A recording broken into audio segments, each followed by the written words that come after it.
What's up? This is Xander Rose. Thank you so much for watching. I hope you enjoy the content. One thing I've realized from my analytics is that over 90% of y'all do not subscribe to the channel, and you're likely just seeing these videos either from search or from your homepage. To make sure that you can see all the content that I put out that you enjoy, make sure to hit that subscribe button and the notification bell so that you know whenever I release a video in the future. But without further ado, let's get to the content.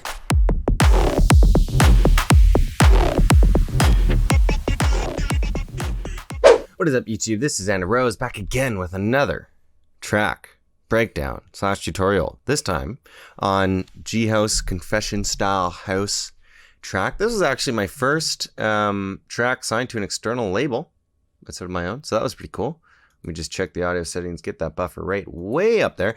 We'll do a little bit of a preview of the track and then get into what it's like just before we get into the intro. Whoa, that's wrong. That is not the right hat. So it seems that this project file has had the problem that happens occasionally where, yeah, that's too bad. No, it's a problem that happens sometimes when samples get mixed up.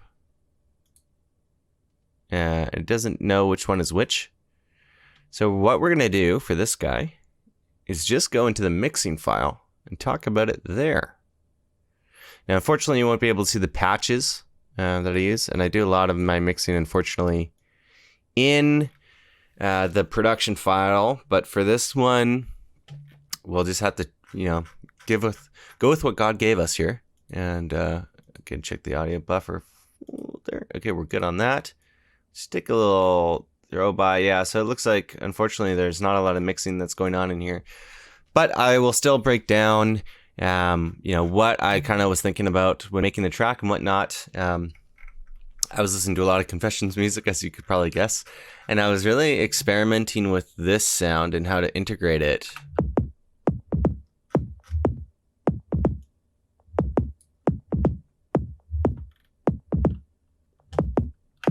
Yeah, I just wanted to develop some ways to get that in there because it's a cool donk sound. It doesn't sound as powerful without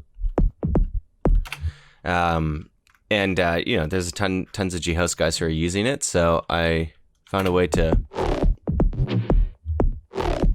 integrate it here. So that was the primary driver. This skirt sound I use a lot.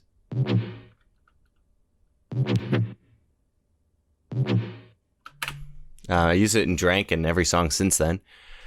This growl is a sustained sustained bass that I've pitched down on a 12 semitone pitch bend. So that's what makes it kind of sound to it. Otherwise, it would just sound like so yeah, that's pretty much it there. Altogether, they fill out as much. And what's kind of funny is that people think that it's at a much higher BPM than it really is. It's actually at 120.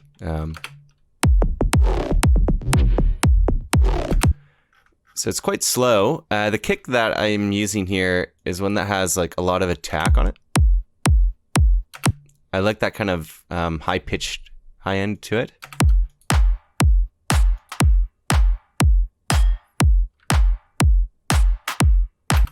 Pretty simple perk going on as well. It's really just, additive in the small spaces that aren't already being filled up.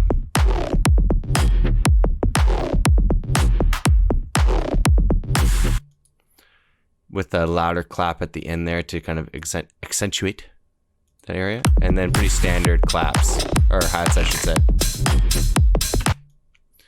And the focus is really on the bass in the song, which is why the break is also so short. It just goes straight from intro into this build.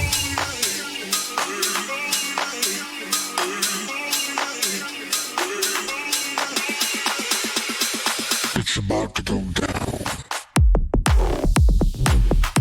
And I make this C-section on the drop for mixing where the kick is low cut.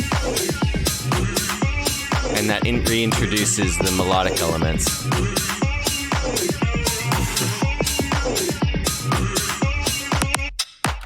Yeah, that's pretty much it for the basses. They don't really change at all, other than they do this. Again, that's in the production file, but it's just a filter that's first low passed and then high passing and then opening up completely. And it makes that cool effect that sounds like it's kind of, whipping up and down. The other major part of this song is these melodic elements. So we'll look at those down here.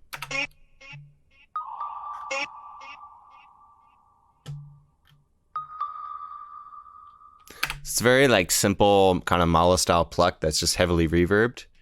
Later in the song, it's joined by these evolving chords, which is a patch I designed myself, just kind of automating a ton of stuff with LFOs there. This is a splice vocal. Not much happens with it other than I did that in Fruity Effector. I looked up actually, it's actually the same way that I did this thing. It's about to go down. The way that I did that, I looked up a tutorial for Billie Eilish, actually, which is kind of the instigation for this track, I believe, I was trying to figure out how she did the I'm a bad guy kind of effect that happens there, that gated effect. It's about to go down. So that's what inspired just this little part. And then I think this is actually in the original sample. And automating reverb throws and stuff like that to kind of fill out the dead space. All the effects are super simple, not really much to say there. And we've got a respace in this break as well, which doesn't do much. The kind of cool part in this song that I'm carrying forward in a lot of songs from here is adding these breakbeat middle sections.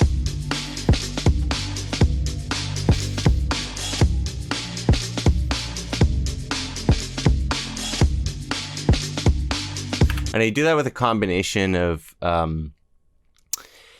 samples that have full break beats, and then usually I replace my own. So like I have my own kick here. Sometimes I'll put in my own snares and hats as well, just to kind of build off of it. But I can't quite do whole break beats on my own yet. I was inspired by Oliver Heldens. He does that in like a ton of his tracks. I think he shows that in Gecko even, him having breakbeat samples in there.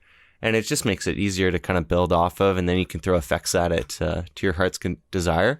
Now, one note on all of the basses. Again, I apologize I don't have the production file really available to go through the actual mixing. But for sounds like this,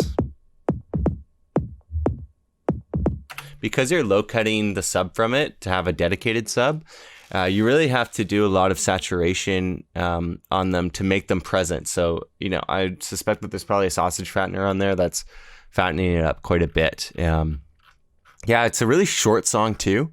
Again, even though it's low tempo, it's very high energy. So in order to achieve that, I needed the arrangement to be quite tight and to be grabbing your attention, right? So there's this whole C section.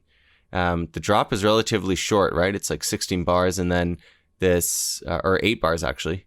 And then 4 bars of this kind of mixing section if you wanted to get out of it after just the first drop.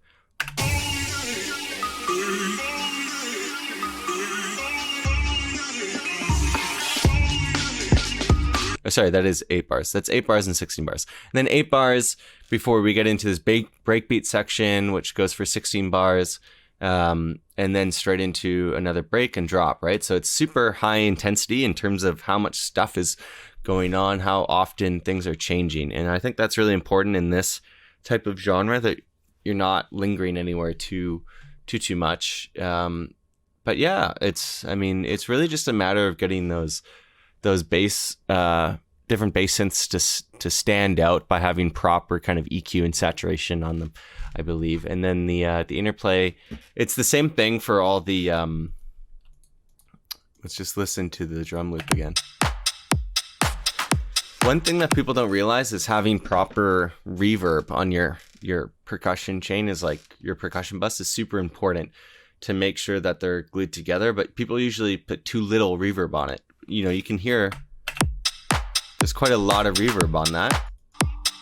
But in context, there's the same amount of reverb, but you don't really hear it as much, and it helps fill out the space without needing to use a bunch of downlifters and stuff, which I'm not a huge fan of downlifters, especially on drops, so I prefer to have more reverb on the percussion that's filling things out. So yeah, that was a pretty short breakdown because it's a short song. There would be more to go into if the production file wasn't messed up with in terms of its samples, but if you liked the video, please do drop a like. If you're new here, you can also subscribe to see more content like this. You can also suggest different tutorials and stuff you'd like to see in the comments down below. Without further ado, happy dancing.